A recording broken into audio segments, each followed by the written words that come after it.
อันนี้คนมายังมีนาสตาอุปาสกาปัจจิกายังปฏิราชนาเจตสานาการคนมายังมีศรัทธาหลวงปู่มีนามาปัญญาที่เกิดบอกใจใจเล่นไม่ออกนามรุ่นจริงวันเช่นลานเป็นเจ้าการเจ้าไหนโน้นก็กล้าใช้สันนั่นเลยไปแดงศรัทธาบอกใจสามติดอย่างนาลาสอนวันเศร้าเปลี่ยนเป็นเจ้าของเด็กการเจ้าไหนโน้นจากศรัทธาหนึ่งตัวแมวนั่งคำติวันป่ามาเป็นต้นหลายทั้งหลายคนเดินสะท้อนเกิดบอกใจลานางลามวยวันเดียวเป็นเจ้าบอกให้น้องรางทั้งหลายคน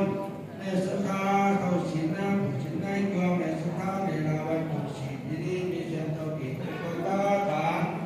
ธรรมการนิติผู้ดีเสื่อมสาต้องถูกเท่าอินทร์ทั้งหลายคนทุกคนถูกวันคือหัวผู้เดือน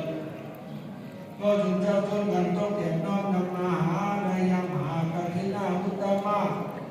ธรรมสาวนากันได้ยินาทุนานากิราจตุภิกขาปัตตาโพธนาหาราธรรมสาวนากันได้เดรุปะภุกาปะภุกา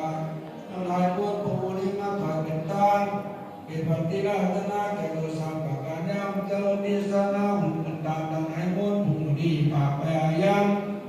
มเหสิกาเทวาวุฒเทวารามามิเทวาวุฒเทวาราเจ้าเป็นอยู่ของรักษายังวัดวารังเจ้าตาดันดาวัดตรงสีนี้เป็นเก้าเทวาท่าเป็นเก้าพุยานาเขตพระเทวาเมืองเทียนตุเป็นเก้าราโมเจ้าดังนี้ภูมาเทวารา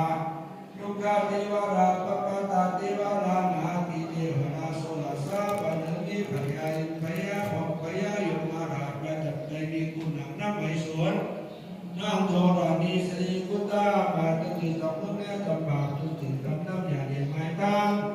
ดูเจ้าจนกันมาสามตัวนูตนาสุดของท่านได้มาก็เราหลายไม้เอาจีอย่างมุนาสตาไปกองไปเก็บใส่ไว้ในสุวรรณปตาที่ระยะปตากาเมื่อรานนึงได้แรงคำสนับจับถือไว้ตรงน้ำอย่างไรไพร่างอย่างไรไว้ไกลต่อหน้าในตันตา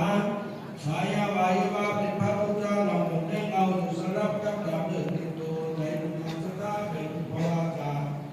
กาเลกาดุจามีติเตดีสีกุศลาดาบุญเดนายปากมุนาสตาจัดเป็นตามจัดปากนำไปยังพยาธาก็จะทำเกี่ยงพันเดียวเบี่ยงไปมาเลยว่าดัชชาจะของราศีที่เปิดแบบดินทำกันบุญพระสุขสาวราหุเกตจะตุลุกังสีนาลาภกันเกาลักตาเลยก่อนเจ้าในสัพเจตุปัตยาตัวอีกามาตาพิตายาติกาสัมตาโคดาผลกุวาอุปชาจาริยามิตรตัวสหายเดดานุจุริตาไปสู่ปตาโลกาปนาตนายมนถ้าคุณป้าโกนางมาได้เจ็ดเจ็ดถ้าคุณเป็นเก้าถ้าคุณป้ามีนางมาได้เก้าเจ็ดถ้าคุณเป็นแดงเสียงเจ็ดถ้าคุณเป็นคณะหนาพุนาไว้ตาเป็นปริโยธานกับต้นสุภาสตาการด้วยอย่างการในใจคาตากับพ่อดีอันบริสุทธิ์คาตากับพ่อดีสเวลา